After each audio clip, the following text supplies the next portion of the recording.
Hello everyone and welcome to today's Callisto Protocol video.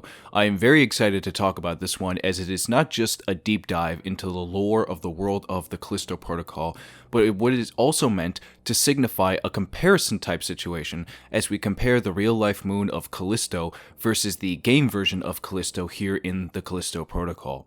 We might get a little nerdy here in this video, but it is all for the fun and passion of talking about this game. So strap yourselves in and get ready for the ride. If you could also please comment down below your thoughts on the moon from an in-game perspective and real-life perspective, that would be much appreciated. I want to hear all your thoughts on this. Now, first and foremost, I'd like to say that either I am stupid for not knowing this, or I am just blatantly unaware of all things space, considering I am a massive lover of everything space related. As I've mentioned before, that is the decor of what my channel is. From the name, to my banner, to my profile picture, it's all space related. I had no idea that Callisto is actually a real life moon that exists in our solar system that orbits Jupiter. Like, straight up, I thought this was just a made up name for a moon that doesn't exist that orbits the planet. I know, I'm ready to face the heat in the comment section for all those who call me uncultured for not knowing that for such a massive lover of anything space. Jupiter, of course, from the research we can gather, has many moons, some of which have been pictured and some have not. A few of the ones that people might recognize or know off the top of their heads are Ganymede, which has been mentioned in the lore of this game, Io, Europa, which as a matter of fact has been mentioned by name in this game in terms of where certain characters are originally from. Now, for all we know, that could just be a place on Earth, but it could also literally just mean that that is some place that the characters originated from the moon of Europa, where a potential human colony is based in. After all, this game does take place in the year 2320, so technology advances after many years to the point where people could live on that moon.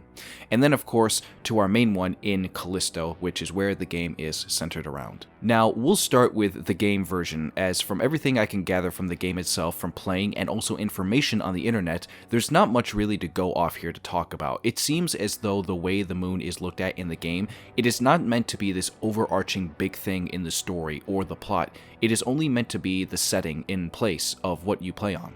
So that being said, here's the information that we know of the moon in the game version. Callisto is the second largest moon of Jupiter, right after Ganymede, and the third largest in the entire solar system. It is roughly the size of Mercury, at a third of its mass, and is essentially a dead moon due to the lack of tectonic activity. Its frozen surface is virtually entirely defined by eons of impacts and bombardment. However, the existence of a subterranean sea suggests that it might actually harbor life despite the hostile surface in a thin atmosphere of carbon dioxide. It is commonly considered to be a candidate for colonization, and especially with low radiation levels, it also showcases a likely existence of water. And so there you have it. Those are the details that we know of the game version of Callisto, and so far from everything I can gather from even playing the game itself, they don't really touch on the moon as a whole as like a main thing in the story, at least up to the point that I've played, which is around a little more than halfway through. I know at one point we do eventually get to an area in the game where we actually eventually go on the moon's surface, but other than that, I have a feeling that the moon itself is not really going to be talked about that much.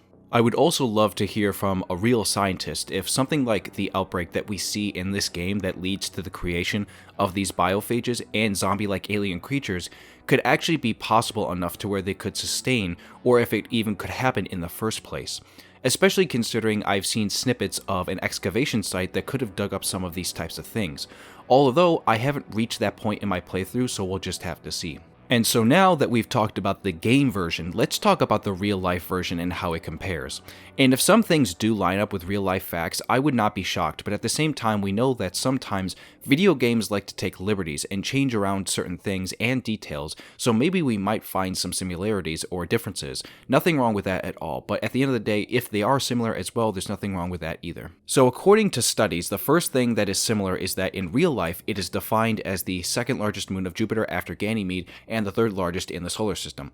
It was discovered in 1610 by Galileo Galilei with a diameter of 4,821 kilometers. Callisto is about 99% the diameter of the planet Mercury, but only a third of its mass, so it is a very big moon.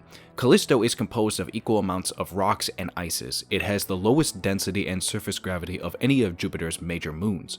Some of the compounds identified on the moon include water ice, carbon dioxide, silicate, and organic compounds. And the Galileo spacecraft, which was a probe that was launched to study the planet Jupiter and its moons, identified a potential subsurface ocean of liquid water at depths greater than 100 kilometers. So right now, as we read all this, we can see that there are a lot of similarities.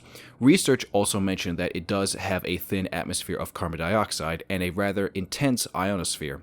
The likely presence of an ocean within Callisto leaves open the possibility that it could harbor life, although some conditions on the moon are less favorable than a moon like Europa. Because of its low radiation levels, Callisto has long been considered the most suitable place for a human base for future exploration of the Jovian system. So there you have it. Quite literally, the entirety of the real-life moon of Callisto was basically just plucked in and put right into the game. And again, this video was just more of a way to explore each interpretation, and seemingly so, it shows that each one is just about as similar in every way. Of course, the only difference is that no human being has explored the real-life moon, but the game seemingly shows that it is what it would look like if a human being were on the moon. Now, in fairness, that is not technically something that has been proven to be true, if that is exactly what a human being would look like if they were on the moon's surface. I'm sure that might get disproven pretty quick, but you never really know. So yeah, that was pretty much it, guys. Just a deep dive into the lore of the moon of Callisto in the game, as well as also kind of like an education video telling you all some of the big details behind the real life version. This was also very cool for me because now it gives me a background behind something that I wasn't aware of before in the past. At the same time, I also very much applaud the developers at Striking Distance Studios and Glen Schofield for coming up with this specific moon as the place to harbor the setting of this game. It was really genius, and I loved what they did to put this into the story. I hope you all enjoyed this video, and if you did, be sure to drop a like and comment down below what your thoughts are on this, and if you were somebody who was aware that this moon was real and knew the information about it, or if this was a new experience for you learning about it along my side. If you are new to this channel as well, be sure to hit that subscribe button. I would very much appreciate it. I hope you all have a fantastic day. Have fun with your playthroughs as always. This is Orion, and I'm signing out.